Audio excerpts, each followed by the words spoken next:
கர்த்தருக்குள் மிகவும் பிரியமான தேவனுடைய பிள்ளைகள் அனைவருக்கும் இந்த இரவு பொழுதிலே உங்களை நாங்கள் வாழ்த்துகிறோம். கர்த்தர் இயேசுவின் நாமத்திலே நீங்கள் கவனிப்பதற்காகவும் கூடி வந்ததற்காகவும் உங்களை அன்போடு வாழ்த்துகிறோம். பிதாவாகிய தேவன் உங்களை ஆசீர்வதிப்பாராக. இந்த நாளில் நாம் அதிகாரத்திற்கு தொடர்பான காரியங்களையும் தலைக்கு தொடர்பான காரியங்களையும் தேவன் தந்துள்ள ஒவ்வொரு மேன்மையான பொறுப்புகளுக்கும் கடமைகளுக்கும் தொடர்பாக ஒரு தொடர் பாடத்தை படிக்கலாம் என்று ஆசையாயிருக்கிறோம். அதாவது நான் படிக்க போகிற பாடத்தின் தலைப்பு என்னவென்றால், ஒரு கிறிஸ்தவ புருஷனின் பொறுப்பும் கடமையும். அது கிறிஸ்தவர்களுக்கு மாத்திரமல்ல, அது எல்லாருக்கும் இருக்கிறது. ஏனென்றால் எல்லா விவாகத்தையும் தேவன்தான் இணைக்கிறார். மத்தேயு 19 நாம் அதை வாசிக்கிறோம். அப்ப தேவன் ஆதியிலே மனிதனை உண்டாக்கினார். 1 தீமோத்தேயு 2வது அதிகாரம் 13ஆம் வசனத்திலே தேவனுக்கு ஒரு திட்டம் இருந்தது. அந்த திட்டத்தில் எப்படி உருவாக்க வேண்டும் என்பதையும் யார் முதலாவது படைக்க வேண்டும் என்பதையும் குறித்து தேவனுக்கு ஒரு திட்டத்தை தேவன் வைத்திருந்தார். அந்த திட்டத்தில் யார் முதலாவது உருவாக்கப்பட்டது என்றால் 1 தீமோத்தேயு 2:13 எண்ணத்தினாலெனில் முதலாவது ஆதாம் உருவாக்கப்பட்டான், பின்பு ஏவாள் உருவாக்கப்பட்டாள். இப்ப தேவன் 2 பேரையுமே ஒரே நேரத்திலையும் படைக்க முடியும். ஆதாமை எப்படி தேவன் உருவாக்கினாரோ அதே போல ஏவாளையும் உருவாக்க முடியும். ஆனால் தேவனுக்கு ஒரு திட்டம் இருக்கிறது. அது வெகு தூர திட்டமாகவும் இருக்கிறது. அது சபையை குறித்தும் ஒரு திட்டம் இருக்கிறது. அது மேன்மையானதாகவும் மிக மேன்மையானதாகவும் உயர்வாகவும் தேவன் அதை வைத்திருக்கிறார். அது என்னவென்று நாம் பின்பு படிக்கும் போதுதான் அது தெரியும்.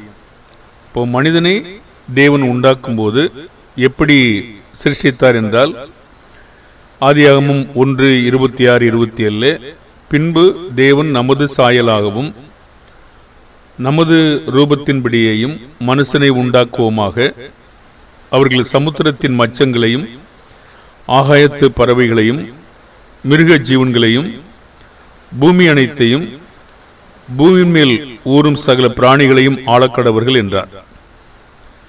தேவன் தம்முடைய சாயலாக மனுஷனை சிருஷ்டித்தார். அவனை தேவ சாயலாகவே சிருஷ்டித்தார். ஆணும் பெண்ணுமாக சிருஷ்டித்தார்.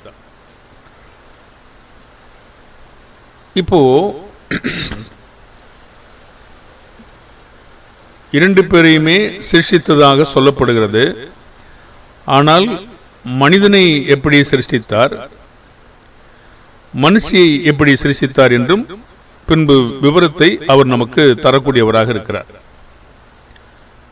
இப்போ மனிதனை எப்படி சிருஷ்டித்தார் என்று பார்க்கிற பொழுது நமக்கு அனைவருக்கும் மூலப்பாடம்தான். நம்ம ஆரம்பத்திலிருந்து கற்றுக்கொண்டு வருகிற ஒரு பகுதியாக இருக்கிறபடினாலே எல்லாருக்கும் அது தெரியும். ஆதியாகமத்திலே 2ஆம் அதிகாரத்திலே தேவன் 7வது வசனத்திலே இவ்வாறு சொல்லுகிறார்: தேவனாகிய கர்த்தர் மனுஷனை பூமியின் மண்ணினாலே உருவாக்கி ஜீவ சுவாசத்தை அவன் நாசியிலே ஊதினார், மனுஷன் ஜீவாத்மா ஆனான். இது மனிதன் எப்படி படைக்கப்பட்டான் அல்லது சிருஷ்டிக்கப்பட்டான், எப்படி உருவாக்கப்பட்டான் என்று சொல்லுகிறது. ஒருவேளை வார்த்தையின் வித்தியாசத்தை நான் இப்பொழுது பார்க்கவில்லை, நான் உருவாக்கி என்றே பேசுகிறேன். சரி, மனிதனை பூமியின் மண்ணினாலே உருவாக்கி ஜீவ சுவாசத்தை அவன் நாசியிலே ஊதினார், மனிதன் ஜீவ ஆத்மாவானான் என்று சொல்லப்படுகிறது. இப்போ தேவன் அது எவ்வளவு காலம் என்று எனக்கு தெரியாது. ஆனாலும் அந்த மனிதனுக்கு ஆதியாகமம் 2:18 பின்பு தேவனாகிய கர்த்தர் மனுஷன் தனிமையாயிருப்பது நல்லதல்ல, ஏற்ற துணையை அவனுக்கு உண்டாக்குவேன் என்றார். இப்ப நல்லது அல்ல என்ற காரண காரியம் இங்க ஒன்றும் நமக்கு தெரியாது. அவர் சொல்லாதபடினாலே நாமும் சொல்ல போவதில்லை. பின்பு வரும்போது ஏன் நல்லது இல்லை என்று நமக்கு சொல்லும்போது நம்ம அதை கண்டுபிடிப்போம். இப்ப ஏற்ற துணையை அவனுக்கு உண்டாக்குவேன் என்று சொன்னார்.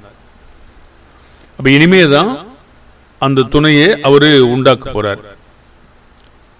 சரி, எப்படி உண்டாக்கின என்று பின்னாடி சொல்றார். ஆதியாகமம் 2ஆம் அதிகாரம் 21 23 வரைக்கும். அப்பொழுது தேவனாகிய கர்த்தர் ஆதாமுக்கு அயர்ந்த நித்திரையை வரப்பண்ணினார். அவன் நித்திரை அடைந்தான். அவன் விலா எலும்புகளில் ஒன்றை எடுத்து அந்த இடத்தை சதையினால் அடைத்தார். தேவனாகிய கர்த்தர் தாம் மனுஷனில் எடுத்த விலா எலும்பை மனுஷியாக உருவாக்கி அவளை மனுஷனிடத்தில் கொண்டு வந்தார். அப்பொழுது ஆதாம், இவள் என் எலும்பில் எலும்பும் என் மாம்சத்தில் மாம்சமாயிருக்கிறாள், இவள் மனுஷனில் எடுக்கப்பட்டபடியினால் மனுஷி எனப்படுவாள் என்றான். இப்போ இந்த ஆதாம் எப்படி தேவன் உருவாக்கினாரோ அதே போல இந்த மனுஷியையும் உண்டாகியிருக்க முடியும். தேவனுக்கு அது ஒரு பெரிய காரியமா இருந்திருக்காது. ஆனால் ஆதாமிலிருந்து ஒரு சதை பகுதியை எடுக்காமல் எலும்பு பகுதியை ஒன்று எடுத்ததாக சொல்லுகிறார்.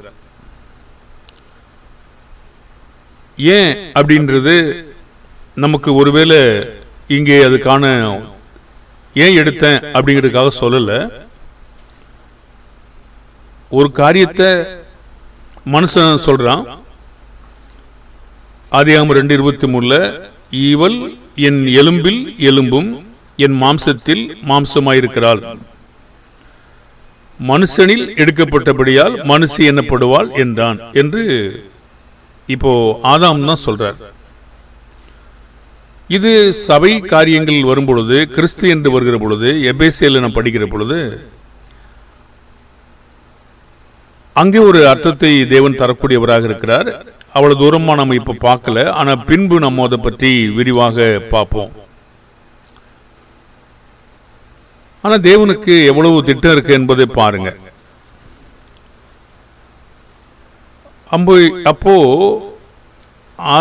ஆதாமுடைய சதை ஏன் எடுக்கல, எலும்பை ஏன் எடுத்தாரு அப்படின்னு நமக்கு இங்கே ஒரு விவரம் நமக்கு தெரியல.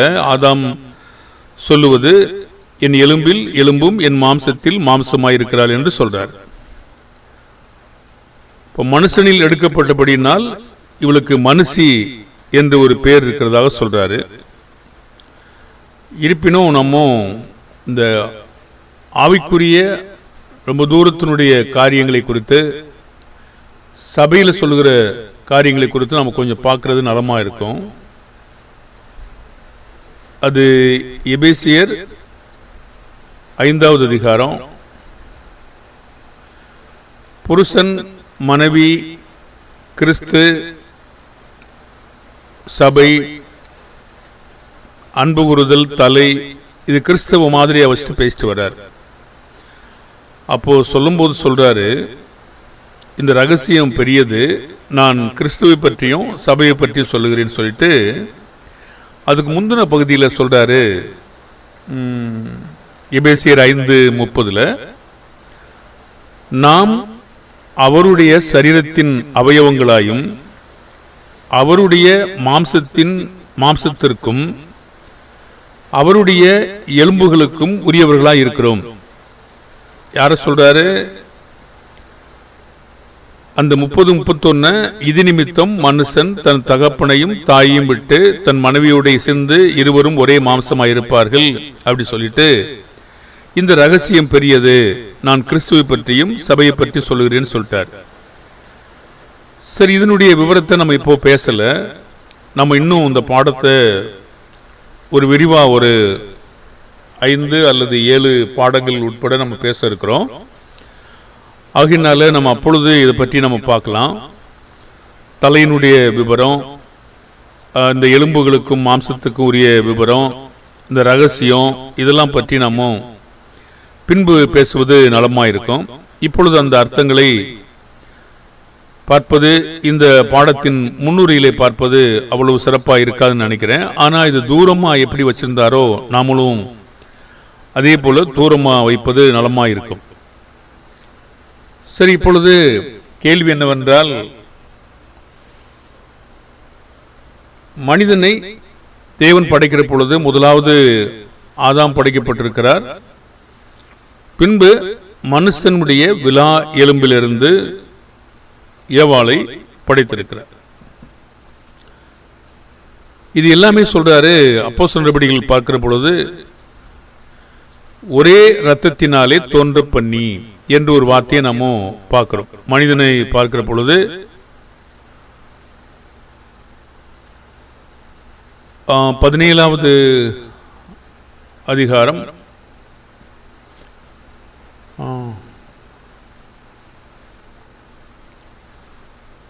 மன்னிக்கவும் 17வது அதிகாரத்தில் 26ஆம் வசனத்தில் மனுஷ ஜாதியான சகல ஜனங்களையும் அவர் ஒரே இரத்தத்தினாலே தோன்ற பண்ணி பூமியின் மீதெங்கும் குடியிருக்க செய்து முன் தீர்மானிக்கப்பட்ட காலங்களையும் அவர்கள் குடியிருப்பின் எல்லைகளையும் குறித்திருக்கிறார்.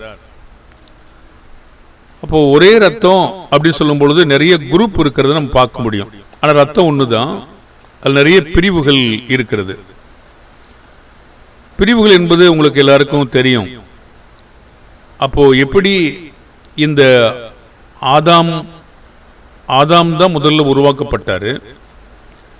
இப்போ ஆதாம்லந்தான் ஏவாள் உருவாக்கப்பட்டாங்க. எப்படி இந்த ரத்தத்தில் பிரிவு எப்படி வந்துச்சு? இப்போ மருத்துவத்துறை கேட்கும்போது அவங்களுக்கு அதை சொல்ல முடியுமா? சொல்ல முடியும். சதைக்கும் எலும்புக்கும் வித்தியாசம் இருக்குதா என்று கொஞ்சம் சொல்ல முடியும் தான் நினைக்கிறேன். சரி, இப்போ நம்ம அதுக்கு விவரம் பார்க்கறதுக்கு அது பெரிய காரியம் நமக்கு இப்போ இல்லை. ஆனால் மனிதர்கள் வேதத்திற்கு எதிராக பேசும்போது இந்த விதமான காட்சிகளை நம்ம நிரூபணமாக கொடுக்கறதுக்கு அப்போ அதை நம்ம கொண்டு வந்து கொடுப்போம். சரி, இப்போ நம்ம இந்த மனுஷியை இப்படி விழா எலும்புல இருந்து உண்டாக்கி இருக்காரு. இந்த மனுஷியை யாருக்காக சிருஷ்டித்திருக்காரு? ஒவ்வொன்றுக்கும் ஒரு நோக்கம் இருக்கு. சிருஷ்டிக்கப்படும் போது தேவனுக்கு ஒரு திட்டம், அதுக்கான நோக்கம் இருக்கு. நீதிமொழிகள் 14:4 கொலோசியர் 1:16-18 இந்த உலகம் யாருக்காக உண்டாக்கப்பட்டது, யாருக்கென்று, யாருக்காக என்று அவர் தெளிவா சொல்றார். ஒரு காரியமும் உண்டாக்கும் போது ஏதோ உண்டாக்குறோம் அப்படி அல்ல. அது திட்டமிட்டபடி, தீர்மானித்தபடி, யாருடைய நோக்கத்திற்காக, யாருக்காக, யாருக்கென்று என்று தெளிவாதான் அது திட்டம் வச்சிருக்காரு. ஒருவேளை நமக்கு வேணா தெரியாம இருக்கலாம். மனிதனுக்கு என்ன தெரியுதுன்னு கேட்டீங்கன்னா, மனிதன் எப்பொழுதுமே இந்த உலகத்தை எனக்கு தான் என்று சொல்லி நினைக்கிறான். அது அவனுடைய நோக்கத்திற்காக இருக்கும் என்று அவன் பயன்படுத்தவும் ஆசையா இருக்கிறான். சரீரமா இருந்தாலும் சரி, எதா இருந்தாலும் சரி. பாருங்க, தேவன் ஒரு காரியத்தை எனக்கு கொடுத்திருப்பார் என்றால் அது தேவனுடைய நோக்கத்திற்காக பயன்படுத்தும் போது தேவனுடைய மகிமை வெளிப்படும். ஆனால் மனிதனுடைய நோக்கத்திற்கென்று பயன்படுத்தும் பொழுது நாம் தேவனை வஞ்சிக்கிறவங்களாகவோ, தேவனை ஏமாற்றுகிறவர்களாகவோ, அவருடைய அதிகாரத்தை நாம் எடுத்துக்கிறவங்களாகவோ அது கருதப்படும். இப்போ மனுஷிய அவர் யாருக்காக சிருஷ்டித்தார்னு சொல்றாரு. 1 கொரிந்தியர் 11:8 புருஷன் ஸ்திரீயிலிருந்து தோன்றினவன் அல்ல, ஸ்திரீயே புருஷனிலிருந்து தோன்றினவள். இங்கு இந்த சூழ்நிலை, இதற்கான காரண காரியம் ஏன் சொல்றார் என்று கர்த்தருக்குள் இருக்கிற அநேக மக்களுக்கு தெரியும். அப்போ இந்த அதிகாரங்களையும் இந்த மேன்மைகளையும் சொல்லுவதற்காக, இந்த முக்காடு போடுவதற்காகவும் இங்கே சொல்றாரு. யாரு யாருக்காக வாழணும் என்பதற்காகவும் சொல்றாரு. இப்போ புருஷன் ஸ்திரீயிலிருந்து தோன்றினவன் அல்ல, ஸ்திரீயே புருஷனிலிருந்து தோன்றினவள். அடுத்தும் அதை இன்னும் மேம்படுத்துறாரு. புருஷன் ஸ்திரீக்காக சிருஷ்டிக்கப்பட்டவன் அல்ல, ஸ்திரீயே புருஷனுக்காக சிருஷ்டிக்கப்பட்டவள். அப்போ அந்த வார்த்தையை நீங்க பாருங்க, காக என்று ஒரு வார்த்தை இருக்கிறது. புருஷன் ஸ்திரீக்காக சிருஷ்டிக்கப்பட்டவன் அல்ல, ஸ்திரீயே புருஷனுக்காக. அப்ப இந்த நாட்களில் எத்தனை விவாகங்கள் இணைந்திருக்கிறது என்று பார்த்தா, தேவன் தான் எல்லா விவாகத்தையும் இணைக்கிறாரு. ஏன் அவங்க இணைந்து இல்லை அப்படின்னு கேட்டீங்கன்னா, இதுதான் காரணம். யாருக்காக என்ற விதிமுறையை அவங்க பின்பற்றதில்லை. பின்பற்றாதபடினால எனக்கும் சுயாதீனம் இருக்கு, நானும் இஷ்டத்தின்படி வாழ்வேன், எனக்கு ஒரு தனி உரிமை இருக்கிறது, பிரைவேசி இருக்கிறது என்று சொல்லி இஷ்டம் போல பேசுவதற்கு ஆரம்பிக்கிறாங்க. ஆனா கர்த்தருக்குள் வாழ்கிற புருஷனும் மனைவியும் கர்த்தருக்குள் இருப்பாங்கன்னா இந்த பாதுகாப்பு அவங்களுக்கு நல்லா தெரியும், இந்த சத்தியம் அவங்களுக்கு நல்லா புரியும். அப்போ நம்ம மனுஷனாகிய நாமோ எதுக்கு படைக்கப்பட்டிருக்கிறோம் என்று சிருஷ்டிகரை நாம் அறிந்திருக்கும் போது நல்லா தெரியும். ஆனா உலகத்துக்கு அது தெரியாது. பாருங்க, அப்ப கர்த்தருக்குள் இருப்பதனால, தேவனுடைய சாட்சிகளை அறிந்திருப்பதனால நமக்கு எவ்வளவு பெரிய மேன்மை இருக்கு பாருங்க, ஆசீர்வாதம். இதெல்லாம் நாம் புரிஞ்சுக்கிறோம். தேவன் நமக்கு புரிந்து கொள்ளுதலை, உணர்ந்து கொள்ளுதலை தந்திருக்கிறார். ஆனா கர்த்தருக்குள் இல்லாத போது இந்த பாதுகாப்பு அவங்களுக்கு இல்லை. ஏன்னா அந்த சாட்சிகளை அவங்க அறிந்திருப்பதும் இல்லை. அப்போ நாம் ஆசீர்வதிக்கப்பட்ட ஜனங்கள் தான். அப்போ புருஷன் ஸ்திரீக்காக சிருஷ்டிக்கப்பட்டவன் அல்ல, ஸ்திரீயே புருஷனுக்காக சிருஷ்டிக்கப்பட்டவள். பிறகு சொல்றாரு, அதை சொல்லிட்டு ஆதியாகமத்துக்கு திரும்ப நம்ம வருவோம். புருஷன் தன் தகப்பனையும் தாயையும் விட்டு ஒரே மாம்சமாயிருப்பது எப்படின்னு சொல்றாரு. பாருங்க, ஏன் இந்த இடத்துல அதை விட்டு என்று ஏன் இங்க கொண்டு வராரு அப்படின்னு பார்த்தீங்கன்னா, ஒவ்வொரு காலகட்டத்தையும் ஒரு காலகட்டமாக கொடுக்கிறாரு, சில காரியங்களை பிரிக்கிறாரு. பாருங்க, தகப்பன் குறித்த காலம் என்று ஒரு காலம் தான் இருக்கிறது. நம்ம அதையும் கொஞ்சம் பெருசுதான் காட்டணும். கலாத்தியர் 4ஆம் அதிகாரத்தை நம்ம பார்க்கும் பொழுது, கலாத்தியர் 4வது அதிகாரம் 2வது வசனம், தகப்பன் குறித்த காலம் வரைக்கும் அவன் காரியக்காரருக்கும் வீட்டு விசாரணைக்காரருக்கும் கீழ்பட்டிருக்கிறான். அப்படியே நாமும் சிறுபிள்ளைகளாயிருந்த காலத்தில் இவ்வுலகத்தின் வழிபாடுகளுக்கு அடிமைப்பட்டவர்களாக இருந்தோம் சொல்றாரு.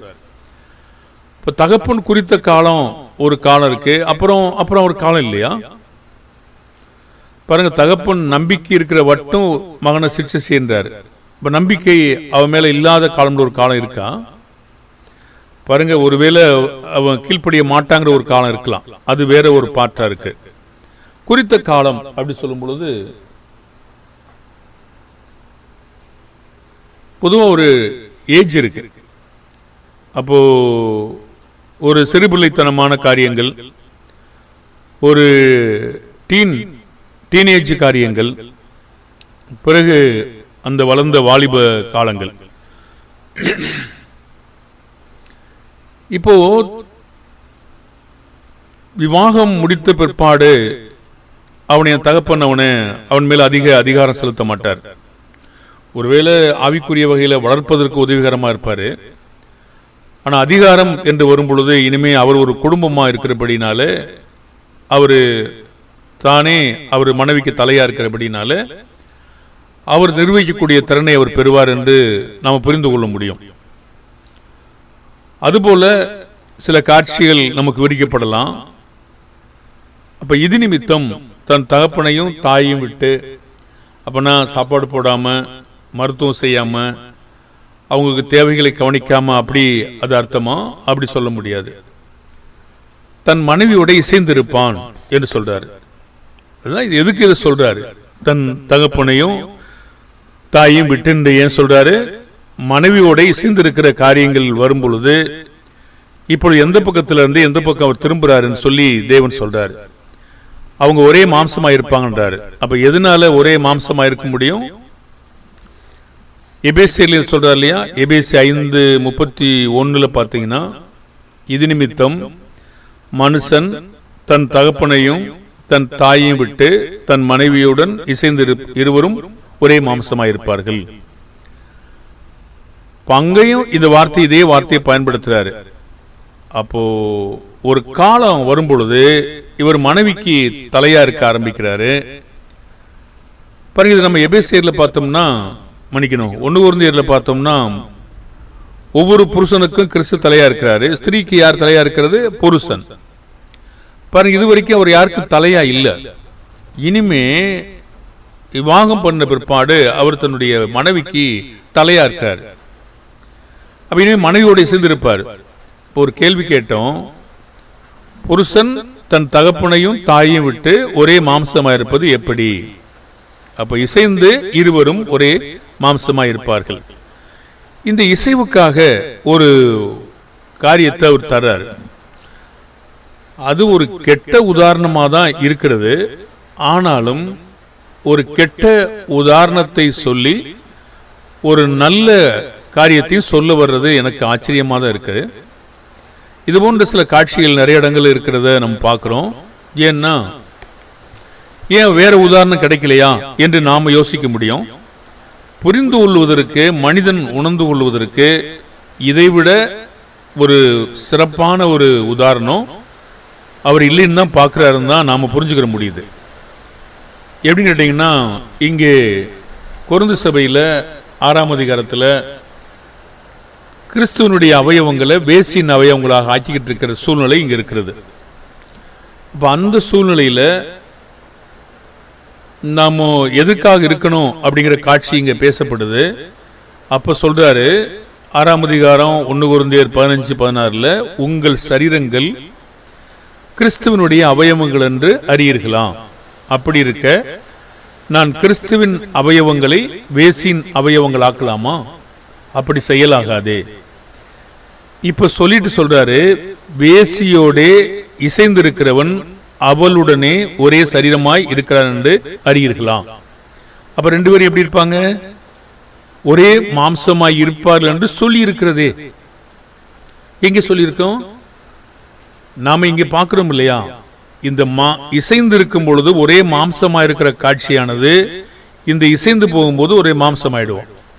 அது மனைவியோடு இசைந்தாலும் சரி, வேசியோட இசைந்தாலும் சரி, அப்போ ஒரே மாம்சமா இருப்பாங்க என்று சொல்லி இருக்கிறது. அப்ப இதே நம்ம ஆவிக்குரிய கருத்தோடு சொல்றாரு. என்ன கருத்தோடு சொல்றாரு? 17ஆம் வசனம், அப்படியே. எது எப்படியே? எப்படி இந்த ஒரே மாம்சமா இருக்காங்களோ ஒரே ஆவியா இருக்கிறது எப்படி என்று சொல்றாரு. அப்படியே கர்த்தரோடு இசைந்திருக்கிறவனும். அப்ப கர்த்தரோடு இசைந்திருப்பது எப்படி? அவர் நமக்கு என்ன சொல்றாரோ அது எப்படி நம்ம அவரோடு சேர்ந்து இணைந்து வேலை செய்யறோமோ, இசைந்து இருக்கிறோமோ, அப்போ நம்ம என்னைக்கிறோம்? ஒரே ஆவியா இருக்கிறோம்.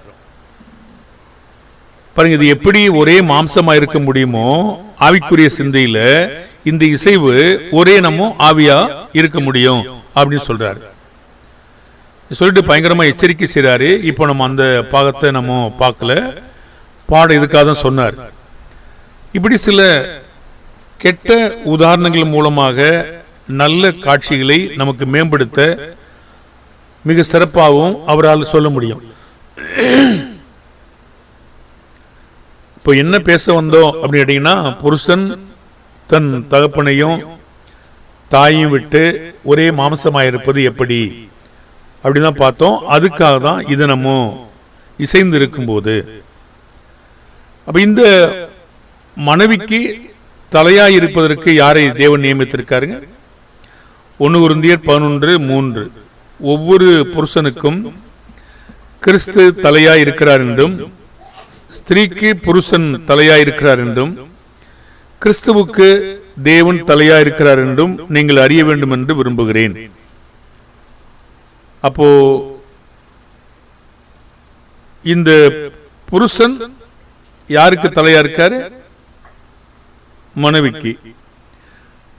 இதையே ஒத்தையா சொல்லாம ஏன் இப்படி ஆரம்பிக்கிறாரு பாருங்க. நம்முடைய உணர்ந்து கொள்ளுதல் அருமையா இருப்போம் என்று தேவன் கண்டுபிடிக்கிறாரு.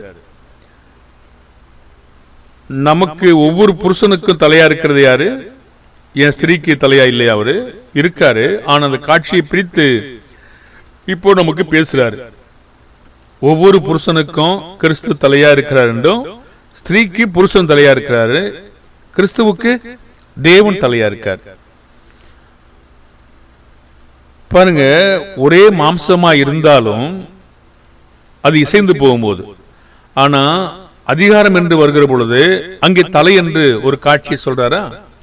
இசைந்து இருக்கும் போது ஒரே ஆவியா இருந்தாலும் தலை என்ற ஒரு காட்சி இருக்கா? பிதாவும் குமாரனும் ஒன்றாய் இருந்தாலும் அதிகாரம் என்று வருகிற பொழுது அங்கே ஒரு தலை இருக்கா? இது எவ்வளவு பெரிய வித்தியாசப்படுத்தி விவரிக்கிறான்னு பாருங்க. நம்ம ஒரே ஆவியா இருக்க முடியும், ஆனா தலை இல்லாம இல்ல. ஆமாதான். கிறிஸ்துவும் பிதாவும், மன்னிக்க இப்படி சொல்லுவோம், பிதாவும் கிறிஸ்துவும் ஒன்றா இருக்க முடியும், ஆனா தலை இல்லாம இல்ல. அதுனா என்ன அர்த்தம் பாருங்க. இதை பத்தின ஒரு பெரிய பகுதியை நம்ம குறைந்தபட்சம் ஒரு 5-7 பாடம் பேசுவதாக சொல்லியிருக்கிறோம். அப்ப இந்த பாடத்துல தலையினுடைய விவரம் என்ன அப்படி சொல்லி நம்ம ஒரு காட்சி, ஒரு பாடத்தை நம்ம பேச கர்த்தருக்கு சித்தமானால் நம்ம திட்டம் வச்சிருக்கோம். தேவன் வாய்க்க பண்ணுவாரானால் நாம் இந்த காலத்துக்குள்ளாக இந்த பாடத்தை முடிப்பதற்கு நம்ம திட்டம் வச்சிருக்கோம். அதையும் தேவனுக்கு சித்தமானால் நாம் அதை பேசுவோம். அப்ப இந்த காட்சி எவ்வளவு அருமையா அது விவரிக்கிறார் பாருங்க. ஒன்றா நாம இருந்தாலும், ஒரே மாம்சமா இருந்தாலும், ஒரே ஆவியா இருந்தாலும் தலை என்று இல்லாம இல்ல அப்படிங்கறத நீங்க பார்த்துக்கணும். அப்ப இது நம்ம ஒன்றாதான் இருக்கிறோமே, ஒரே ஆவியா தானே இருக்கிறோம், ஒரே மாம்சமான இருக்கிறோம், அப்புறம் எதுக்கு தலை என்று நீங்க பேசிட முடியாது. இதையும் அதையும் நம்ம பிரிச்சு பார்க்க வேண்டிய அவசியம் இருக்கு. எந்த விஷயத்துல ஒன்றா இருக்கிறாங்க, ஒரே மாம்சமா இருக்காங்க, எந்த விஷயத்துல ஒரே ஆவியா இருக்காங்க, எந்த கருத்துல தலையா இருக்காங்க அப்படிங்கறத நம்ம பிரிச்சு பார்த்தா முடியும். அதிகாரம் அப்படின்னு ஒண்ணு இருக்குங்க, அது யாருக்கு உரியது என்று அவர் தெளிவுபடுத்துறாரு. அப்ப கிறிஸ்துவுக்கு மேல அதிகாரம் உடையவர் யாருன்னு கேட்டீங்கன்னா பிதாவா இருக்காரு. அவர் இதை ஏற்றுக்கொண்டு நடக்கிறபடினால ஒன்றா இருக்கிறாங்க. அப்போ நாம ஏற்றுக்கொண்டு நடக்கிறபடினால நாம கிறிஸ்துவோடு ஒன்றா இருக்க முடியும். அப்போ ஒரு கணவன் மனைவி இசைந்து போகும்போது ஒரே மாம்சமா இருக்க முடியும். ஆனா ஆவிக்குரிய வகையில ஒரே கருத்தை ஏற்றுக்கொண்டு அதை கீழ்பட்டு இருக்கும் போது அவங்க ஒரே ஆவியா கூட இருக்க முடியும். சரி, இப்படி நம்ம இந்த தலையை தேவன் விவரமாகவும் பிரிவாகவும் காட்டுறதை நம்ம கண்டுபிடிச்சுக்கணும். இந்த அதிகாரத்தை யாரு கொடுத்திருக்காரு அப்படின்னு கேட்டீங்கன்னா, மனைவியை ஆண்டு கொள்ளும் அதிகாரம். ஆதியாகமம் 3ஆம் அதிகாரம் 16வது வசனத்துல அவர் ஸ்திரீயை நோக்கி, நீ கர்ப்பவதியா இருக்கும் போது உன் வேதனையை மிகவும் பெருக பண்ணுவேன், நீ வேதனையோட பிள்ளை பெறுவாய், உன் ஆசை உன் புருஷனை பற்றி இருக்கும், அவன் உன்னை ஆண்டு கொள்வான் என்றார். அப்போ ஆண்டு கொள்ளக்கூடிய அதிகாரத்தை யார் கொடுக்கிறது? தேவன் தான் தந்திருக்கார். ரோமர் 13ஆம் அதிகாரம் 1 நமக்கு 4 வரைக்கும் அந்த அதிகாரம் யார் தந்திருக்கிறது? தேவன் தான் தர்றார். தேவனாலே அன்றி ஒரு அதிகாரமும் இல்லை. அது புருஷனா இருக்கட்டும், பெற்றோரா இருக்கட்டும், சபையில மேய்ப்பர்களா இருக்கட்டும், தேவன் இல்லாம ஒரு அதிகாரம் உள்ள அரசாங்கமா இருக்கட்டும், இப்போ அதிகாரம் அப்படிங்கிறதுக்கு நம்ம தேவனுக்கு மதிச்சிருக்கணும். அப்போ ஒன்றாக இருப்பதற்காக அதிகாரம் மீறுதல் செய்யக்கூடாது. இப்போ ஒரே ஆவியா இருப்பதற்காக அதிகாரம் மீறுதல் செய்யக்கூடாது. இதை நாம் புரிந்து கொண்டு சரியா நடக்கும் பொழுது பிரிவினை இல்லாம தேவனுக்கு விரோதமாக செயல்படாம காரியங்களை நம்ம சரியாக புரிந்து கொள்ள முடியும். இப்போ மனைவியை ஆண்டு கொள்ளும் அதிகாரம் கொடுத்திருக்காரு. இதை நம்ம ஒரு சர்வாதிகாரியாக அல்ல, இயேசு அப்படி நடக்கல, சபையில மேய்ப்பர்களும் அப்படி நடக்கக்கூடாது, புருஷனும் அப்படி நடக்கக்கூடாது. இது பின்னாடி சொல்லிட்டு வர்றார். அதை நம்ம கொஞ்சம் இந்த பாடத்திலே பார்த்துடலாம். ஆனா விவரமான பார்க்க மாட்டோம். யாரை பின்பற்ற கடவோம் என்கிறதுக்கு தெளிவாக சொல்றார். அப்போ இப்போ புருஷன் மனைவி ஆண்டு கொள்வான் என்று சொல்லியிருக்கும் பொழுது சரீரம் என்று வரும்போது புருஷனுடைய சரீரத்தின் மீது யாருக்கு அதிகாரம் இருக்கிறது? ரெண்டு பேருக்குமே சொல்றார். புருஷனுடைய சரீரமா இருந்தாலும் சரி, மனைவியினுடைய சரீரமா இருந்தாலும் சரி, தன்னுடைய சுய சரீரத்திற்கு அதிகாரியா இருப்பது யாரு? பாருங்க, மனைவியே ஆண்டு கொள்வான்றாரு, ஆனா சரீரத்தின் மேல இவனுக்கு அதிகாரம் கிடையாது. தலையா இருக்கிறான்னு சொல்றாரு, ஆனா சரீரத்தின் மேல இவனுக்கு அதிகாரம் கிடையாது. ஆச்சரியமா இல்லையா? பாருங்க, அப்ப நம்ம சரியாக உணர்ந்து கொண்டு நடக்க வேண்டிய அவசியம் இருக்கா? 1 கொரிந்தியர் 7:4, மனைவியானவள் தன் சுய சரீரத்திற்கு அதிகாரி அல்ல, புருஷனே அதற்கு அதிகாரி. அப்படியே புருஷனும் தன் சுய சரீரத்திற்கு அதிகாரி அல்ல, மனைவியே அதற்கு அதிகாரி. இப்ப சரீரத்தின் மேல அதிகாரம் யார் கொடுத்திருக்காரு? மனைவிக்கு. வேற யாராவது உரிமை கொண்டாட முடியுமா? வேற யாராவது? இங்கே நீங்க பார்த்தீங்கன்னா, மேலே நீங்க பார்த்தீங்கன்னா ஒரு நல்ல விவரத்தை தர்றாரு. எதுக்காக மனைவியை உடையவங்களா இருக்கணும், எதுக்காக சொந்த புருஷன் சொந்த மனைவி, இப்பெல்லாம் சில காரியங்களை சொல்றாரு. பாருங்க, இதெல்லாம் இதன் மேல யாரும் அதிகாரம் செலுத்த அனுமதிக்க கூடாது. ஒருவேளை உங்களுடைய கார்லயோ அல்லது உங்க வண்டிலையோ யாரு பின்னாடி ஏறணும் தொடணும் அப்படின்றதுக்கு யாருக்கு அதிகாரம் இருக்கு? அவங்களுக்கு அதிகாரம் இல்லை. யாரு அதுக்கு அதிகாரியா இருக்காங்களோ அவங்களுக்கு அதிகாரம் அது கொடுத்திருக்காரு. யார் அதிகாரியா இருக்காங்க? அப்போ ரெண்டு பேருமே சுயசரீரத்திற்கு அதிகாரி அல்ல. அப்ப யார் அதிகாரி? அப்ப புருஷன் அதிகாரி மனைவி சரீரத்து மேல, மனைவி சரீரத்தின் மேல புருஷ அதிகாரியா இருக்காரு, புருஷ சரீரத்து மேல மனைவி அதிகாரி. அப்ப இது யார் முடிவெடுக்கணும்? அவங்கள முடிவெடுக்க முடியாது, அதற்குரியவங்க தான் முடிவெடுக்க முடியும். ரொம்ப நல்லா இருக்கு இல்லையா?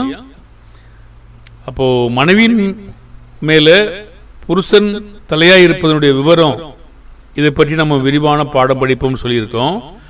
அதை நம்ம விரிவா படிப்போம். இது யாருடைய மாதிரி? தலையா இருக்கிறன்னா அவருடைய கருத்து தான் என்ன? யாரை போல இருக்கணும்? எபேசியர் 5:23, கிறிஸ்து சபைக்கு தலையா இருக்கிறது போல புருஷனும் தன் மனைவிக்கு தலையா இருக்கிறான், அவரே சரீரத்திற்கும் இரட்சகராய் இருக்கிறார். இந்த போல என்ற வார்த்தையை நம்ம மறந்துடக்கூடாதுங்க. தலையினுடைய விவரத்தை நம்ம பேசும்போது இதுதான் பேச போறோம். அப்ப அவர் எப்படி தலையாய் சபையை நடத்துகின்றாரோ அதே போல புருஷனும் மனைவிக்கு தலையா இருக்கிறான், சரீரத்தையும் காப்பாற்றக்கூடியவராக இருக்கிறார். புருஷனுக்கு கீழ்ப்படுகிற காரியத்தில் மனைவி யாருடைய மாதிரியை பின்பற்ற வேண்டும் என்று நம்ம ஏற்கனவே படிச்சிருக்கிறோம். இப்போ நினைவூட்டுவோமே. எபேசியர் 5:22, மனைவிகளே கர்த்தருக்கு கீழ்ப்படுகிறது போல உங்கள் சொந்த புருஷருக்கு கீழ்ப்படியுங்கள். இப்போ கீழ்ப்படிதல வேற யாராவது சொல்ல முடியாது, வேற யாராவது வஞ்சிக்க கூடாது. வேற யாராவது ஒரு அருமையான யோசனை சொல்லியிருக்கலாம். வீட்டில் இருக்கிற மாமனாரோ மாமியாரோ அல்லது உறவு மக்களோ இனஜன பந்துக்களோ உடன் பிறந்தவங்களோ நமக்கு சொல்ல முடியும். ஆனாலும் நாம யாருக்கு முதல்ல கீழ்ப்படியணும்? மனைவிகளே, கர்த்தருக்கு கீழ்ப்படுகிறது போல உங்கள் சொந்த புருஷருக்கு கீழ்ப்படியுங்கள். அவங்களா இருந்தாலும் நாம முதல்ல கீழ்ப்படுகிறத யார் சொல்றதை தெரிந்தெடுத்துக் கொள்ளணும்னா தன்னுடைய புருஷன் சொல்றதை தெரிந்தெடுத்துக் கொள்ளணும். கர்த்தருக்கு கீழ்ப்படுகிறது போல. அப்போ அவர் ஒரு சிகரெட்டு வாங்கி பத்த வைன்னு சொன்னா நீங்க பத்த வைப்பீங்களா? ஒரு சாராய பாட்டில் கொடுத்து இதை எனக்கு ஊற்றி கொடுனா ஊற்றுவீங்களா? இல்லை புகையிலே வாங்கிட்டு வருவீங்களா? பொய் பேசுனா பேசுவீங்களா? அங்க அது இல்லை. மனைவிகளே, கர்த்தருக்கு கீழ்ப்படுகிறது போல. கர்த்தருக்கு நான் பொல்லாப்புல கீழ்ப்படுவேனா? கர்த்தர் என்னை பொல்லாப்புல வழி நடத்துகிறாரா? அல்ல. அப்படின்னா தவறான விதிமுறைகளுக்கு, கர்த்தருக்கு விரோதமான காரியங்களுக்கு மனைவிகள் கீழ்ப்படியணும் கட்டாயப்படுத்த முடியாது. இயேசுவும் கீழ்ப்படிய மாட்டாரு, மனைவிகளும் கீழ்ப்படிய மாட்டாரு, கணவரும் அப்படி நடத்தக்கூடாதுன்னு சொல்றாரு. மனைவிகளே, கர்த்தருக்கு கீழ்ப்படுகிறது போல உங்கள் சொந்த புருஷருக்கு கீழ்ப்படியுங்கள். கர்த்தருடைய காரியத்தில் அவயவங்கள் என்ற கருத்துல இருவருக்கும் கட்டளை இருக்குங்க. நாம இப்போ கணவன் மனைவி என்ற அந்தஸ்தில் இல்ல, அவயவங்கள் என்ற கருத்துல இருக்கோம் வச்சுக்கொள்ளுங்களேன். யாரோ ஒரு தவறு செய்யறோம். இப்போ உதாரணத்திற்கு எபேசியர் 5:21 தெய்வ பயத்தோட ஒருவருக்கொருவர் கீழ்ப்படிந்திருங்கள். அப்ப இது கணவன் மனைவி என்ற கருத்தா, இல்ல தெய்வ பயத்து வரும்போது அவயவங்கள் என்ற கருத்தில் இருக்கா என்று பார்த்தீங்கன்னா, இப்போ ஒரு மனைவி கணவனுக்கு போதிக்க முடியாது. அப்ப அவள் போதிச்சு கணவனை கீழ்ப்படியும்படி கேட்கிறாரா? இல்ல நீ போதிச்சுக்கல நான் போதிச்சுக்கலாம் அப்படி சொல்றாரா? பாருங்க, அநீதி என்று வருகிற பொழுது இப்போ கணவர் பாவம் செய்வதை மனைவி பார்த்துக்கிட்டு இருக்கலாமா? இன்னும் நீங்க ஆழ்ந்து போனீங்கன்னா, ஒரு புருஷனுக்கு போதிப்பதற்கு எந்த ஒரு அதிகாரத்தையும் தேவன் தரலைங்கிறது நம்ம கீழ் வரும் பாடங்கள்ல படிப்போம். இனிமேலுக்கு அதை படிக்கல. அவயவங்கள் அப்படி வரும் பொழுது நாம ஒருவருக்கொரு எப்படி கீழ்ப்படிவோம்? இப்ப சபையில பாடல் பாடுறோம், ஒருவருக்கொருவர் போதித்து புத்தி சொல்லலையா? தெய்வ பயத்தோடு மேலான அவருக்கு நம் கீழ்ப்படியலையா? பாருங்க, இது புருஷன் மனைவி என்ற அர்த்தத்துல இன்னைக்கு வாக்குறுதி வாங்குறாங்க. என்ன வாங்குறாங்கன்னா, நான் ஒருவருக்கு ஒருவர் கீழ்ப்படிஞ்சிருப்பேன் அப்படின்னு ஒரு வாக்கு வாங்குறாங்க. அது இதுக்கு பொருந்தாதுங்க. பாருங்க, அவளுடைய புருஷன் தான் தலையா இருக்கிறான், புருஷன் தான் ஆண்டு கொள்றான். பிதாவுக்கு, இயேசுவுக்கு பிதா கீழ்ப்படிஞ்சிருப்பாரா? அது சொல்லுதா? அது ஜெபத்தில் நம்ம கேட்டோம்னா அதுக்கு ஒபே பண்றார். ஒபே பண்றாங்க போது என்ன அர்த்தத்தோட? அதுக்கு அனுமதி தர்றார். ஆமா தானே? நம்ம ஜெபத்தில் சில காரியங்களை இயேசு கேட்டாரு, அதுக்கு அவர் கீழ்ப்படுகிறாரா அல்லது அது தர்றாரு அவரு? பாருங்கள், இது அதை பத்தி பேசுதான். தெய்வ பயத்தோட ஒருவருக்கொருவர் கீழ்ப்படியுங்கள். அப்போ புருஷன் மனைவி இந்த மாதிரி வாக்குறுதி வாங்கும் போது நாம இதை பத்தி சொல்லல தேவன். அவயவங்கள் என்று வருகிற பொழுது நாம உதாரணமா நம் விசுவாசின் தகப்பனாகிய ஆபிரகாம் தன்னுடைய மகனை புறம்பே தள்ளும்படி தேவன் கேட்டிருந்தார். இஸ்மவேலை அவர் வித்தா இருந்தாலும் நீ புறம்பே தள்ளு என்று சொல்லியிருந்தாரு. அது துக்கமாச்சு அவருக்கு. இப்போ தேவன் சொன்னது உங்களுக்கு நினைவு இருக்கிறதா? சாரால் உனக்கு சொல்வது எல்லாவற்றையும் கேள் என்று சொன்னார். அப்ப அவர் கீழ்ப்படியணுமா? இது ஒரு நல்ல மாதிரியா ஒரு கெட்ட மாதிரியா? எந்த அர்த்தத்தில் அது அப்படி ஆச்சு? அப்ப அன்னைக்கு இவங்க நம்ம சொல்லுவாங்களா? இப்ப தீங்கா வரும்போது இப்போ ஒரு காரியத்துக்கு நீங்க பெறப்படல, ஆராதனை காரியங்களில் பெறப்படாம கிரிக்கெட் பார்த்துக்கிட்டு இருக்கீங்க, டிவி பார்த்துட்டு இருக்கீங்க, டிவி அணைச்சிட்டு வந்துருங்க அப்படிங்கிறீங்க வேண்டாமா? ஒன்று நீங்கள் அதுக்காக வேலை செய்ய மாட்டீங்களோ? இல்லை ஆராதனை கூடங்களுக்கு நீங்கள் போகலை, எப்படி போடுவீங்க? இப்போ போகாமல் டிவி பார்த்துட்டு இருக்கீங்க, மேட்ச் பார்த்துட்டு இருக்கீங்கன்னு வச்சுக்கொள்ளுங்களேன். இப்போ என்ன சொல்லுவாங்க? அப்போது சீக்கிரம் ஆராதனைக்கு நேரமாச்சு பெறப்படுங்கன்னு சொல்ல மாட்டாங்களோ? பயம், தெய்வ பயம் பாருங்க. அப்போ போதிக்கிறாள் அவ. அப்ப என்னதான் சொல்றது? எப்படிதான் உங்களை கூப்பிடுவாங்க, எப்படிதான் அவங்க அழைப்பாங்க? தேவனுக்காக நாம என்ன செய்யணும் பாருங்க. இப்ப புருஷனுக்கு ஒரு மனைவி எந்த காரியத்திலையும் கீழ்ப்படிந்திருப்பதின் கருத்து என்ன? எந்த காரியத்தில்னா பொய் பேசுறது, நான் முன்னே சொன்னது போல அந்த பாட்டில் ஊற்றி தர்றது, புகையில வாங்கிட்டு வர்றது, சிகரெட் வாங்கிட்டு வர்றது, இப்படிப்பட்ட கணவர் கூட இருக்கிறாங்க இன்னைக்கு. இது கீழ்ப்படிய முடியுமா? எந்த மாடல் சொல்றாரு அவரு? எபேசியர் 5:24. ஆகையால் சபையானது கிறிஸ்துவுக்கு கீழ்ப்படுகிறது போல மனைவிகளும் தங்கள் சொந்த புருஷர்களுக்கு எந்த காரியத்திலையும் கீழ்ப்படிந்திருக்க வேண்டும். எந்த காரியம் அப்படின்னு துண்டிக்கப்பட்ட வசனமா வார்த்தையா? ஒரு கண்டினியூட்டில பின்பு வருதான். என்ன அந்த கண்டினியூட்டி இருக்குது? சபையானது கிறிஸ்துவுக்கு கீழ்ப்படுகிறது போல மனைவிகளும் தங்கள் சொந்த புருஷர்களுக்கு எந்த காரியத்திலையும் கீழ்ப்படிந்திருக்கணும். இப்ப சபையானது கிறிஸ்துவுக்கு கீழ்ப்படினா பொய் சொல்லுமா, தீமை செய்யுமா, சண்டை போடுமா, வாக்குவாதம் செய்யுமா, அநீதி செய்யுமா? அப்படிதான் கீழ்ப்படியும்? அப்படி கீழ்ப்படியும்படி ஒருபோதும் அவர் வற்புறுத்ததே கிடையாது. அப்போ இதுதான் நம்ம மாடலா வச்சுக்கணும். என்ன சொன்னாலும் கீழ்ப்படியணும் அப்படின்னு சொல்றது இல்லை. அப்ப என்ன சொன்னாலும் எப்படி கீழ்ப்படுகிறது? ஒருவேளை ஒரு முரட்டுத்தனமா சொல்றாரு, பரவாயில்ல.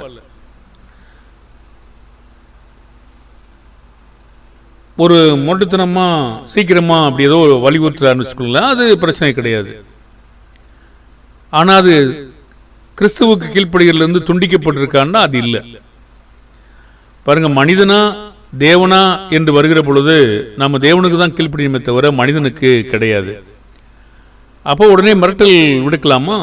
அந்த அதிகாரத்தை கர்த்தர் உங்களுக்கு யாருக்கு தந்திருக்கிறது? புருஷனுக்கு தந்திருக்காரா? அப்படி எங்க இருக்கிறது? இயேசு அப்படி செஞ்சிருக்காரு நம்மள? அப்படி இல்லையே.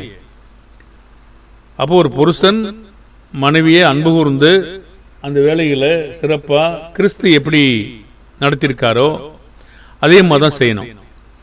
புருஷன் தன் மனைவியை அன்பு கூறுகிற காரியத்தில் யாரை பின்பற்றணும்? புருஷர்களே, எபேசியர் 5:25, புருஷர்களே உங்கள் மனைவிகளில் அன்பு கூறுங்கள், அப்படியே கிறிஸ்துவும் சபையிலே அன்பு கூர்ந்து. மறுபடியும் பாருங்க, அன்பு கூறுற காரியத்தில் எப்படி அன்பு கூறணும்னா சபையிலே கிறிஸ்து எப்படி அன்பு கூர்ந்தாரோ அதே போல. சபையிலே எப்படி அன்பு கூர்ந்தாரு?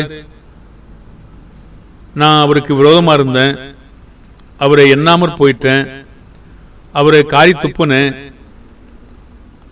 அப்படிலாம் நான் நிராகரிச்சிருந்தேன், நான் என்னுடைய மனம் போன போக்கில் வாழ்ந்தேன். ஆனாலும் கிறிஸ்து என்னை ஏற்று மன்னித்து என்னை ஏற்றுக்கொண்டிருக்கார் இல்லையா? இந்த மாதிரியும் நம்ம அன்பு கூறணும். இது ஒரு விரிவான பாடம் சொல்லியிருந்தேன், தலையிட்டு வரும்பொழுது நம்ம படிப்போம். அப்போ அன்பு கூறுனா எந்திரிச்ச உடனே ஐ லவ் யூ மனைவியே அப்படி சொன்னா அன்பு கூறுறது ஆயிடுமா? வாயில சொன்ன சரியா? அவங்க நம்மளை ரோதிக்க கூடாது, எதிர்க்க கூடாது.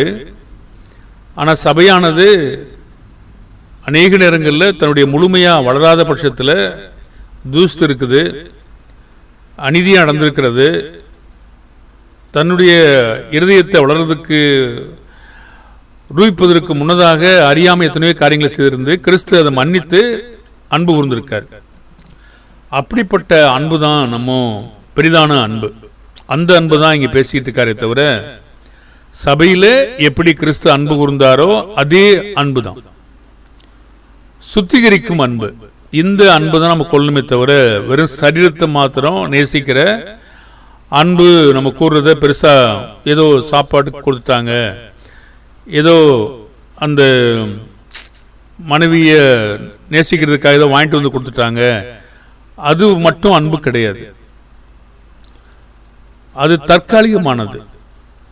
நம் ஆவிக்குரிய காரியத்திலே வளருவதற்கான அன்பை இயேசு எப்படி கூர்ந்தாரோ, தாங்கி சகித்து கூர்ந்தாரோ, ஒரு வளர்ந்த நிலையிலே பூர்ணமான நிலையிலே நாம் அன்பு கூர்ந்து வளருவதற்காக கிறிஸ்துவின் நிறைவான வளர்ச்சியின் அளவுக்கு தக்கதாக வளரும்படியான அன்பை நாம் கூறணும். இப்ப கேள்வி என்னவென்றால், புருஷன் தன் மனைவியை அன்பு கூறுகிற காரியத்தில் யாரை பின்பற்றணும்னா நம்ம கிறிஸ்துவ தான் பார்க்கணும். எப்படி அன்பு கூறும்படி கட்டளையிட்டு இருக்காருங்க. 5:28 எபேசியர். அப்படியே புருஷர்களும் தங்கள் மனைவிகளை தங்கள் சொந்த சரீரங்களாக பாவித்து அவர்களில் அன்பு கூற வேண்டும்.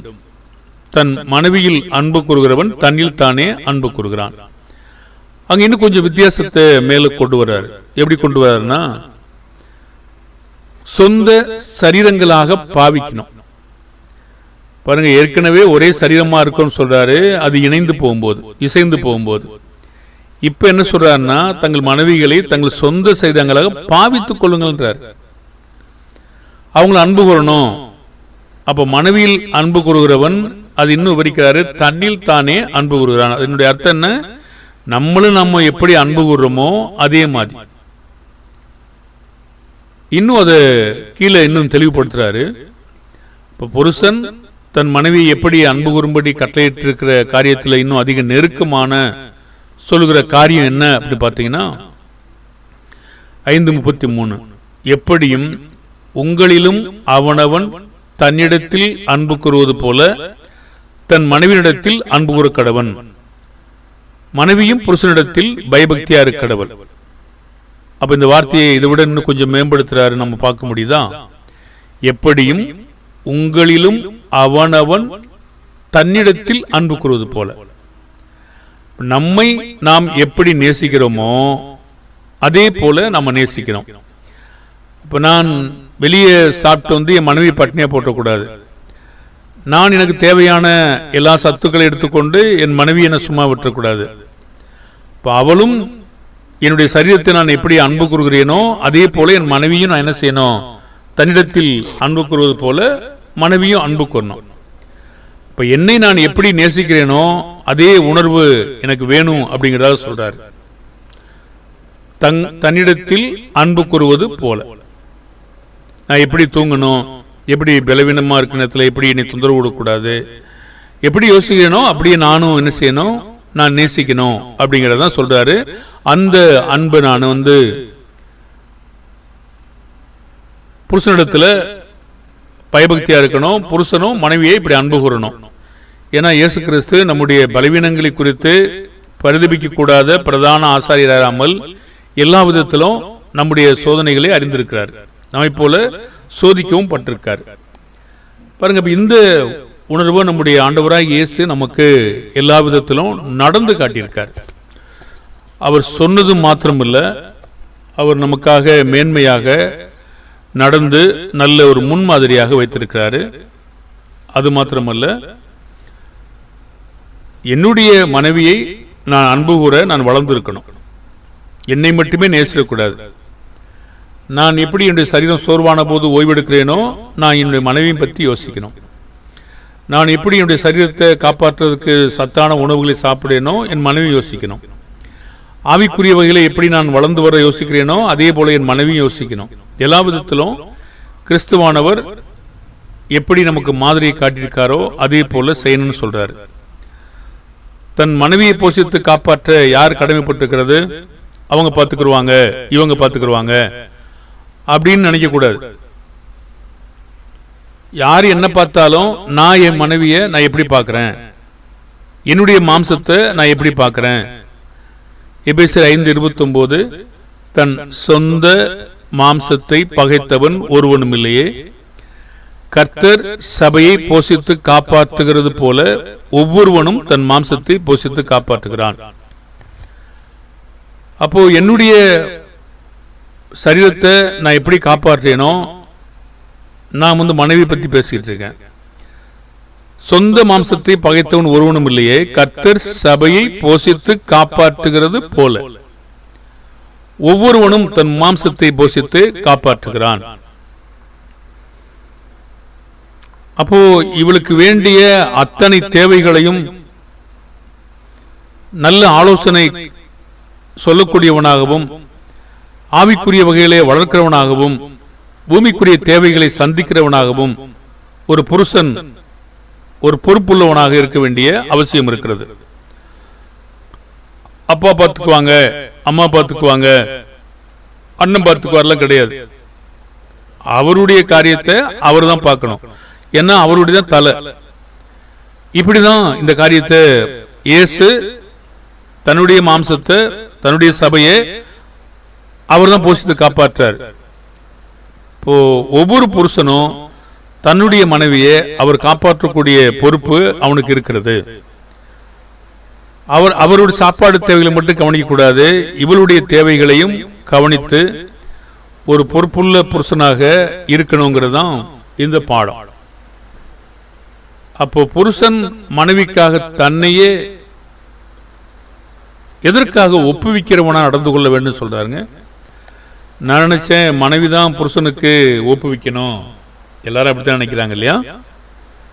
என் மனைவிதான் எனக்கு ஒப்புவிக்கணும், நான் எதுக்கு ஒப்புவிக்கணும்? இயேசு செஞ்சிருக்காரான்னு பாருங்க.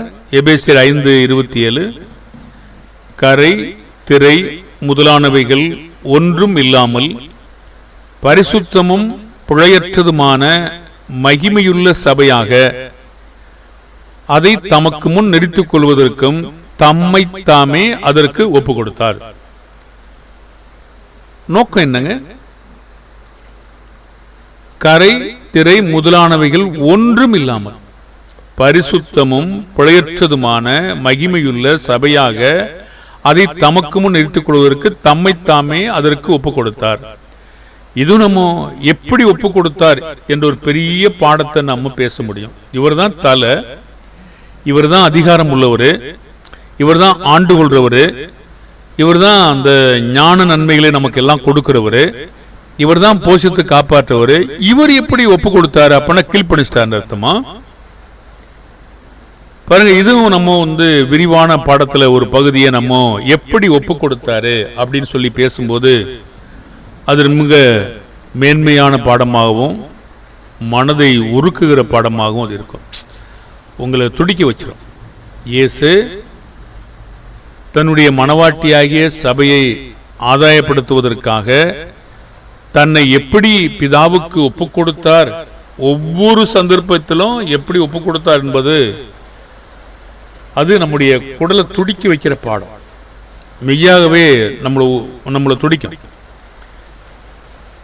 ஏன்னா அவர் எவ்வளவு பெரிய நம்மகிட்ட பாடுபட்டிருக்காரு, நம்மளை திருத்துவதற்காக, நம்மை உருவாக்குவதற்காக. அப்படிங்கிறது நம்ம பின்னொரு பாடத்தில் ஒரு பெரிய பாடமாக தொகுப்போம். ஏன்னா அந்த திட்டத்தில், நம்ம பாடத்திட்டத்தில் இத்தனை பாடம் இருக்குன்னு சொல்லும்போது நம்ம திட்டத்தில் அதெல்லாம் இருக்குன்னு சொல்லி நம்ம ஏற்கனவே சொல்லியிருக்கோம். தன்னுடைய மனைவியை ஆதாயப்படுத்துவதற்காக தன்னை இப்படி அதற்கு ஒப்பு கொடுத்து மாற்றவனா இருக்கணும். எப்பவுமே அவ கீழ்ப்படியணும் அப்படின்னு மட்டும் எதிர்பார்த்திட முடியாது. எப்பவுமே புறம்பெடுத்துக்கு தெரிய முடியாது. அது நம்ம செய்யக்கூடாது. அப்போ ஒரு புருஷன் தன் மனைவியை பிழை இல்லாம கொண்டு வருவதற்காக, நீங்க கொரிந்து புஸ்தகத்தை படிப்பீங்கன்னா அங்க ஒரு வார்த்தை இருக்குது பாருங்க. 1 கொரிந்தியர் 7:14 மனைவியின் தவறுகளை நேர்மையாய் ஒப்புவித்து சுத்திகரிக்க ஒரு புருஷன் பிரயாசப்படுகிறவனாக நடந்து கொள்ளணும். எண்ணத்தினாலெனில் அவிசுவாசியான புருஷன் தன் மனைவியால் பரிசுத்தமாக்கப்படுகிறான், அவிசுவாசியான மனைவியும் தன் புருஷனால் பரிசுத்தமாக்கப்படுகிறாள். இல்லாவிட்டால் உங்கள் பிள்ளைகள் அசுத்தமாயிருக்குமே, இப்பொழுதே அவைகள் பரிசுத்தமாயிருக்கின்றன. இப்ப எப்படி ஒரு புருஷன் ஒரு மனைவியை போய் பரிசுத்தமாக்கிட்டா, எப்படி மனைவி போய் புருஷனை பரிசுத்தமாயிருக்கான்னு பார்த்தா, மனைவி புருஷனுக்கு போதிக்க முடியாது. புருஷனாவது போதிச்சு செய்வாரு. ஆனா மனைவி எப்படி புருஷனாக்குனா இது இது ஒரு பகுதியை நம்ம கண்டிப்பாக உங்களுக்கு தெரியும். ஒரு கர்த்தருக்குள்ளான ஒரு புருஷனுக்கு அவள் போதிக்க முடியாது. தெய்வ பயம் என்று வருகிற பொழுது சில காரியங்களில் பார்த்தீங்கன்னா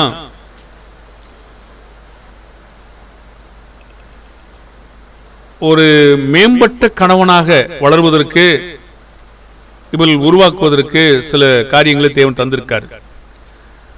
ஆனால் அதுலேயும் நீங்கள் போதிக்க முடியாது. அது நம்ம கவனமாக தான் இருக்கணும். அந்த உபதேச சட்டங்களை மீறாமல் பார்த்துக்கணும்.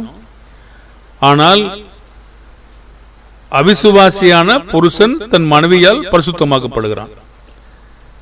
அப்போ எப்படி பரிசுத்தமாக்கப்பட? நல்ல நடக்கையினால ஆதாயப்படுத்தப்பட்டிருக்காங்க. ஏன்னா பேது நிருபத்தில் வாசிக்கும் போது நம்ம அப்படிதான் வாசிக்கிறோம், கற்புள்ள நடக்கையினாலே. சரி, அப்போ அதை நம்ம எப்படி இவ ஒரு புருஷனை ஆதாயப்படுத்திருக்கான்னு சொல்லி அதையும் நம்ம பார்க்கலாம். இப்போ நம்ம புருஷனை பற்றி பார்த்துட்டு வந்துட்டு இருக்கோம். இப்போ புருஷன் தன் மனைவியின் தவறுகளை நேர்மையாய் கவனித்து தன்னை ஒப்புவித்து சுத்திகரிப்பதற்கும் அவன் என்ன செய்யணும்? பிரயாசப்படணும். அடுத்த காரியமானது அவனுக்கு துணி கொடுக்கிறது, வீடு கொடுக்கிறது, வாகனங்களை கொடுக்கிறது, தேவையான உணவுகளை கொடுக்கிறது, தேவையான சௌகரியங்களை ஏற்படுத்துறது மட்டும் ஒரு புருஷனுடைய கடமை இல்லை. புருஷன் தன் மனைவிக்கு செய்ய வேண்டிய கடமையை இருவருமே கடைபிடிக்க வேண்டியதாக இருக்கிறதான்னு கேட்டீங்கன்னா ஆமான்னு சொல்றாரு. ஏன் அப்படின்னா விவாகத்தின் நோக்கமே ஒரு நோக்கத்தை இங்கே வலியுறுத்துறாரு. 1 கொரிந்தியர் 7ஆம் அதிகாரம் 2-3 ஆகிலும் வேசித்தனம் இராதபடிக்கு அவனவன் தன் சொந்த மனைவியையும் அவளவள் தன் சொந்த புருஷனையும் உடையவர்களாக இருக்க வேண்டும்.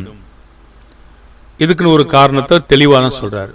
புருஷன் தன் மனைவிக்கு செய்ய வேண்டிய கடமையை செய்ய கடவன், அப்படியே மனைவியும் தன் புருஷனுக்கு செய்ய கடவுள். 2 பேருக்குமே ஒரே மாதிரி தான் இருக்குது.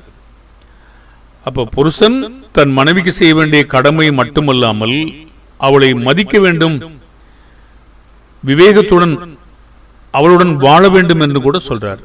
1 பேதுரு 3:7 அந்தபடியே புருஷர்களே, மனைவியானவள் பலவீன பாண்டமாய் இருக்கிறபடியினால் உங்கள் ஜெபங்களுக்கு தடை வராதபடிக்கு நீங்கள் விவேகத்தோடு அவர்களுடன் வாழ்ந்து. ஜெபத்துக்கும் வாழ்றதுக்கும் என்ன தொடர்பு இருக்கிறது? அங்க ஒரு வார்த்தை இருக்கு, மனைவியானவள் பலவீன பாண்டமாய் இருக்கிறபடியினால் ஒரு வார்த்தை இருக்கு. என்ன பலவீனம்? வாழ்ந்து என்று ஒரு வார்த்தை இருக்கு இல்லையா? அப்போ ஜெபங்களுக்கு தடை வராதபடின்னு பார்த்தீங்கன்னா கீழே ஒரு வசந்த வாசிக்கும் போது உங்களுக்கு புரிஞ்சிடும். வாசிப்போம். உங்களோடு கூட அவர்களும் நித்திய ஜீவனாகிய கிருபையை சுதந்திரித்துக் கொள்ளுவலானபடியினால் அவர்களுக்கு செய்ய வேண்டிய கணத்தை செய்யுங்கள் சொல்றார். அப்ப புருஷன் தன் மனைவிக்கு செய்ய வேண்டிய கடமையை மட்டுமல்லாமல் அவளை மதிக்க வேண்டும், விவேகத்தோடு அவங்களோட என்ன செய்யணும்? வாழணும். சும்மா பிரிஞ்சு போயிடக்கூடாது.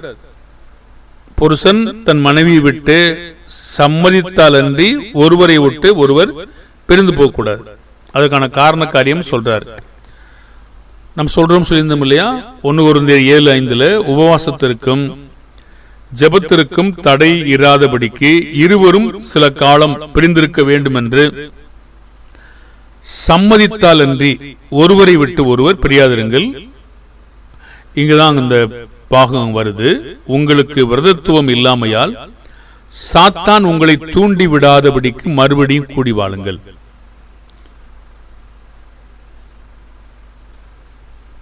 அப்போ இந்த மனைவியானவள் பலவீன பாண்டம் ஒரு வார்த்தை பார்த்தோம் இல்லையா? அப்ப சாத்தான் எவ்விதத்தில் தூண்டி விடுவான்? இங்க ஒரு வார்த்தை இருக்கு இல்லையா? உங்களுக்கு விரதத்துவம் ஒரு வார்த்தை இருக்கு இல்லையா? என்னென்று விளங்கலையேன்னு சொல்றீங்களா? பாதி ஏதோ ஒண்ணு இல்லைன்னு சொல்றாரு இல்லையா? அது இல்லாதனால உங்களை தூண்டி விடுறதுக்கு வாய்ப்பு இருக்கு. அதனால கேள்வி என்னன்னா, நீங்க கூடி வாழுங்கன்னு சொல்றாரு இல்லையா? பிரிய கூடாதுன்னா என்ன அர்த்தம்? கூடி வாழுங்கன்னு சொல்றாரு. இது அப்புறம் பேசுவோம் நம்ம. அப்போ உங்களை தூண்டி விடாதபடி மறுபடியும் கூடி வாழுங்கள். புருஷன் தன் சொந்த குடும்பத்தை நன்றா நடத்தணும். மூப்பர்களுக்கு சொல்லப்பட்ட வார்த்தையா இருந்தாலும் ஒரு குடும்பத்தை நடத்தக்கூடிய ஒரு புருஷனாக அவன் செயல்படணும். தன் சொந்த குடும்பத்தை நன்றாய் நடத்துகிறவனும் தன் பிள்ளைகளை சகல நல்லொழுக்கம் உள்ளவர்களாக கீழ்ப்படிய பண்ணுகிறவனுமாக இருக்கணும். நன்றாய்னா சாப்பாடு, வீடு, துணி, இதுதான் தேவன் நன்றாய் சொல்லி பரலோகத்துக்கு போதும் சொல்றாரா? இயேசு எப்படி சபையை நடத்தி மகிமையுள்ள சபையா நிப்பாட்டினாரோ அந்த அளவு கொண்டு போகணும் இல்லையா? ஆவிக்குரிய கருத்து நன்றாய் வேணும் இல்லையா? விசாரிக்கணும். 1 தீமோத்தேயு 5:8 ஒருவன் தன் சொந்த ஜனங்களையும் விசேஷமாக தன் வீட்டாரையும் விசாரியாமல் போனால் அவன் விசுவாசத்தை மறுதலித்தவனும் அவிசுவாசியிலும் கெட்டவனுமாயிருப்பான். வெளியே ஒரு புருஷன் போயிட்டு வர்றாருன்னா இப்போ தன்னுடைய மனைவியுடைய தேவைகள் இதெல்லாம் கண்டுபிடிக்கணுமா? முகத்தை பார்க்கணுமா? இது மட்டுமே அங்கே பாடம் இல்லைங்க. இங்கே இனஜன பந்துக்கள், வீட்டார், இவங்களாம் இருக்காங்க இல்லையா? இவங்களையும் அவங்க பார்க்கணும். புருஷன் தன் மனைவி மேல ஒரு கசப்பான உணர்வோடு இருக்கக்கூடாது. அப்படின்னா கடிந்து கொள்ள வேண்டாம், எச்சரிக்க வேண்டாம், புத்தி சொல்ல வேண்டாம் அப்படின்னு சொல்றாரு. அதே சொல்றாரு. இயேசு ஒரு சபையை கடிந்து கொள்ளலையா, எச்சரிக்கலையா, விலக்கி வைக்கலையா, மனம் திரும்ப சந்தர்ப்பம் கொடுக்கலையா? இதுக்கெல்லாம் உண்மை இல்லையா? அதுக்காக கசப்பு வந்துருமா? அப்படியே சொல்றாரு. கொலோசியர் 3:19 புருஷர்களே உங்கள் மனைவிகளில் அன்பு கூறுங்கள், அவர்கள் மேல் கசந்து கொள்ளாதிருங்கள். Husband love your wives and be not bitter against them சொல்றார். பொதுவா கிரேக்க வார்த்தையானது 4087 ஸ்ட்ராங் கன்கார்டன்ஸ் இதுல பிக்ரைனோ அப்படிதான் இருக்கு. இதன் பொருள் கசப்பை உண்டாக்குதல், வினைச்சொல் வடிவத்தில் தான் இருக்கு. எதையாவது கசப்பாக மாற்ற பிரிக்கிற பத்த சொல்லுதுங்க. கசப்பை உண்டாக்க இப்படித்தான் இருக்கு. ஏற்படுத்தல், உண்டாக்குதல், அப்போ ஒரு கசப்பான சுவையை உருவாக்குதல், எரிச்சல் ஊட்டுதல், கோபத்தை ஏற்படுத்தல், இது போன்ற வேலையை செய்ய வேண்டாம் அப்படின்னு சொல்றார். சரி, இந்த பாடம் நமக்கு இன்னும் முடியல. இன்னும் கீழே நிறைய பாடங்கள் இருக்கு. அவங்களுக்கு விரோதமா செய்யக்கூடாது, சபையில் எப்படி நடந்து கொள்ளணும், நிறைய விதமான பாடங்களை நம்ம இன்னும் பேச வேண்டியிருக்கிறது. படிப்படியாக நம்ம பேசுவோம். இன்று நம்ம பார்த்த பகுதியை மேலோட்டமாக சுருக்கமாக சொல்லுவோம். முதலில் யார் உண்டாக்கப்பட்டது, மனுஷி எப்படி படைச்சாரு, யாருக்காக படைச்சாரு, ஒரே மாம்சமாக இருக்கிறது எப்படி, தலையாக இருக்க தேவன் எப்படி நியமிச்சாரு, ரெண்டு பேரும் ஒருவரா ஒரே மாம்சமாக இருக்கும்போது எப்படி அவங்க தலையாக இருப்பாங்க, ஆண்டுக்குள்ள அதிகாரம் கொடுத்தது யாரு, அந்த அதிகாரத்தை யாரு கொடுத்திருக்காரு, சரீரம் என்று வரும்பொழுது ரெண்டு பேருடைய சரீரத்தின் மேலே யார் அதிகாரி, தலையாக இருப்பவனுடைய விவரம் அதிகமாக சொல்லலை, ஆனாலும் பேசுவோம் சொல்லியிருக்கேன். புருஷனுக்கு கீழ்ப்படுகிற காரியத்தில் மனைவி யாருடைய மாதிரியை பின்பற்றணும்னா கிறிஸ்துவனுடைய மாதிரி. கர்த்தருடைய காரியத்தில் அவயவங்கள் என்ற கருத்தில் இருவருக்கும் என்ன கட்டளை இருக்கிறது, புருஷனுக்கு எந்த காரியத்தில் கீழ்ப்படிந்திருப்பவனுடைய கருத்து என்ன, யாருடைய மாதிரியை பின்பற்றணும்னா கிறிஸ்துவனுடைய மாதிரி. புருஷன் மனைவியை அன்பு கூறுகிற காரியத்தில் யாரை பின்பற்றணும், அது மேற்கொண்டு எப்படி அவன் அன்பு கூறணும்னு உயர்பட்சமாக சொன்ன காரியங்கள். மனைவியை யார் போஷித்து காப்பாற்றணும், மனைவிக்காக ஒப்புவிக்கிறதுனா என்ன, அது விரிவாக நாம் பேசலை, ஆனாலும் அது ஒரு பாடமாக பேசுவோம் சொல்லியிருக்கோம். மனைவியின் தவறுகளை எப்படி நேர்மையாக ஒப்புவித்து அவளை பரிசுத்தமாக்குறது, அதை பற்றி பார்த்துருக்குறோம். கடமை இருக்கிறது, அந்த கடமை மட்டுமல்ல, மதித்து அவங்களோட கூட வாழணும், ஒருவர் விட்டு ஒருவர் பிரிஞ்சு போகக்கூடாது, நன்றாக நடத்தணும், விசாரிக்கணும், கசந்து கொள்ளக்கூடாது என்பதை பற்றி நாம் பார்த்துருக்குறோம். பிரியமான தேவனுடைய பிள்ளைகளே, வரும் வார நாட்களில் இது மாதிரி கூட வாய்ப்பு வரும் பொழுது இன்னும் அடுத்த பாடத்தை நாம் துவக்குவோம். அதுவரை பிதாவாகிய தேவன் உங்கள் அனைவரோடு கூட இருந்து ஆசீர்வதிக்கட்டும். பிதாவாகிய தேவனுடைய அன்பும் இரக்கமும் நம்மை காத்துக்கொள்வதாக. தொடர்ந்து நமக்கு ஆச்சரியம் என்னன்னு கேட்டீங்கன்னா, 2 பேரும் கர்த்தருக்குள் இருப்பதனால எவ்வளோ பெரிய பாதுகாப்பும் எவ்வளோ பெரிய ஆசீர்வாதம் இருக்கு என்பதை பாருங்க. ஆகினால இவ்விதமான வாய்ப்பை பெற்ற நீங்கள் பாக்கியவான்கள். இந்த சத்தியத்திற்கு மெய்யாகவே கீழ்ப்படிவீர்கள் என்று நம்பிக்கையோடு போதிக்கிறோம். நாம் ஜெபிப்போமா? பரலோக பிதாவே, இந்த நேரத்திற்காக நன்றி. பிதாவே, கடந்த காலங்களில் மனைவியினுடைய காரியங்களை குறித்து பார்த்தோம். இப்பொழுது புருஷனுடைய காரியங்களை பற்றியும் தேவன் கொடுத்த அதிகாரங்களை சரியான முறையிலே எங்களுடைய ஆண்டவர் இயேசு எப்படி பயன்படுத்தினாரோ அதே போல பயன்படுத்துவதற்கு எங்களுக்கு ஞானமுள்ள இருதயத்தை தாரும், பயத்தை எங்களுக்கு தாரும். உம்முடைய வழிகளில் நடக்க பிரியமாயிருக்க எங்களுக்கு உதவி செய்யும். பிதாவே, எங்களுக்கு கொடுக்கப்பட்ட பொறுப்புகளை உணர்ந்து ஒப்புவிக்கிறவனாக நடக்க எங்களுக்கு உதவி செய்யும். தாழ்மை எங்களுக்கு தாரும், ஆதாயப்படுத்த எங்களுக்கு உதவி செய்யும். பிதாவே, நாங்கள் கொடுத்திருக்கிற அதிகாரங்களை தவறாய் பயன்படுத்தும் பொழுது நாங்கள் தண்டிக்கப்படுவோம் என்பதை அறிந்திருக்கிறீர். ஆகவே நாங்கள் விசாரிக்கவும், போஷித்து காப்பாற்றவும், அன்பு கூறவும், கிறிஸ்துவனுடைய மாதிரியை பின்பற்ற எங்களுக்கு உதவி செய்யும். பிதாவே, அந்த மாதிரியே இல்லாமல் தீமையான எந்த ஒரு மாதிரிக்கும் உடன்படாதபடி எங்களை பாதுகாத்துக் கொள்ளும். கடமைகளை செய்ய எங்களுக்கு உதவி செய்யும். தவறுகளை நேர்மையாய் ஒத்துக்கொள்ள எங்களுக்கு உதவி செய்யும். நாங்கள் மனைவிமார்களுக்கு முன்னதாக யோக்கியர்களாகவும் உண்மையுள்ள பிள்ளைகளாகவும் நடந்து கொள்ள எங்களுக்கு உதவி செய்யுங்க. கிறிஸ்துவானவர் சபைக்கு முன்பாக எப்படி நடந்து கொண்டாரோ அதே மாதிரியை பின்பற்றி நடந்து கொள்ள எங்களுக்கு தாழ்மையான இருதயத்தை தந்து ஆசீர்வதித்து இந்த நாளிலே கேட்ட பிள்ளைகளை ஆசீர்வதிக்கும்படியாய் கர்த்தராகிய இயேசுவின் நாமத்தில் செபிக்கிறோம் நல்ல பிதாவே, ஆமேன். வாழ்த்துக்கள் தேவனுடைய பிள்ளைகளே.